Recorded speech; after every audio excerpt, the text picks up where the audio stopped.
Hello मित्रों, आज આપણે બુક લિસ્ટ માટે જે હું ડીવાયએસઓમાં તૈયારી કરું છું તેના માટેનું જે છે બંધારણની બુક વિશેની આજ વાત કરીશ કે હું કઈ બુક બંધારણની રીડ કરું છું દરેક ટોપિક ડીવાયએસઓ માટે. અને આવી રીતના તમે પણ કઈ બુક રીડ કરતા હો તો એ પણ નીચે જણાવજો. આજે હું તમને ગુજરાતી અને ઇંગ્લિશ બંનેમાં જણાવી દઈશ. સૌપ્રથમ તો હું જે બુક રીડ કરું છું એ તમને જણાવી દઉં. આ બુક આવે છે, આ જૂનું એડિશન છે, આનું નવું એડિશન આવેલું છે. લક્ષ્મીકાંત ખરની બુક છે આ, ભારત કી રાજ્ય વ્યવસ્થા કરીને, હિન્દીમાં. પણ હું ગુજરાતીમાં જ તૈયારી કરું છું તો આમાં મેં ગુજરાતીમાં લખેલું છે અમુક સાઈડમાં ટોપિક, અને જે આપણે મહત્વના મુદ્દાઓ યાદ રાખવાના હોય છે શોર્ટ નોટમાં એ રીતના પણ મેં લખેલું છે, એ પણ હું તમને બતાવું. બીજું, ગુજરાતીમાં તમે તૈયારી કરતા હોય એ પણ બુક હું તમને જણાવીશ કે કઈ બુક છે તમે રીડ કરી શકો છો. અહીંયા તમે જોઈ શકો છો કઈ રીતે તમે કાયદાઓ માટેનું બધું બનાવેલું છે. અહીંયા તમે આ જોઈ શકો છો નોટ. અહીંયા જે મહત્વના ટોપિક હોય છે એ મેં અહીંયા સાઈડમાં લખેલા છે ગુજરાતીમાં. જે મહત્વના મુદ્દાઓ અથવા જે કંઈ ટોપિક હોય છે યાદ રાખવાના, એવી રીતના દરેક ચેપ્ટરમાં મેં રીડ કરેલું છે.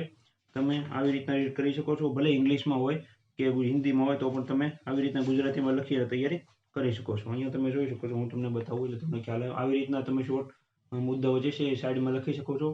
જે પોઈન્ટ છે મહત્વનો હોય છે, અને આવી રીતના તમે તૈયારી કરી શકો છો. હું જે છે આવી રીતના મેં રીડ કરેલું છે આ ભારતની રાજ્ય વ્યવસ્થા. અને બીજી એક પંચાયત માટે મેં એક ઈશ્વર પાડવીસરની બુક આવતી હતી, તો એ માટે હું તમને જણાવી દઉં. આ બુક હતી ભારત ગુજરાતની રાજ્ય વ્યવસ્થા અને પંચાયતી રાજ, આવી રીતના. તો આ બુક પણ તમે રીડ કરી શકો છો. જો આ બુક ન મળે તો આની પીડીએફ આપણી ટેલિગ્રામ ચેનલમાં મૂકેલી છે, ત્યાં જઈને તમે ડાઉનલોડ કરી શકો છો. આમાં અલગ અલગ સમિતિઓને એવું સારું આપેલું છે. પંચાયતી રાજ વિશેની માહિતી બધી સારી એવી આપેલી જે તમે જોઈ શકો છો. આવી રીતના બધી માહિતી આમાં દર્શાવવામાં આવેલી છે.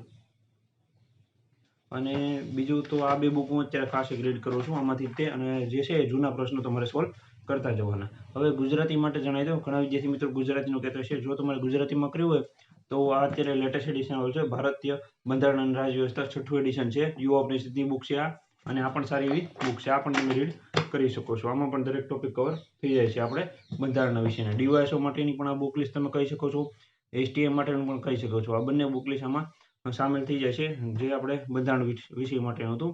આ મેં બુક રીડ કરું છું.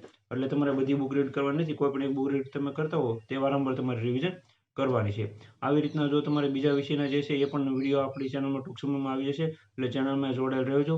અને બીજી તમે કોઈ બંધારણની બુક રીડ કરતા હો તો તે પણ નીચે જણાવજો, તો એ પણ હું તમને જણાવી દઈશ કે બુક કેવી છે અથવા કઈ રીતના છે. જે છે એના આપણે રિવ્યૂ પણ લાવવાની પૂરેપૂરી કોશિશ કરશું નવું એડિશન આવશે તો.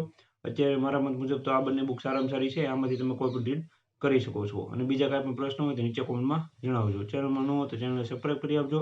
અને બીજા કાંઈ પણ સવાલ હોય તો તે પણ નીચે કોમેન્ટમાં જણાવવા વિનંતી. Thank you.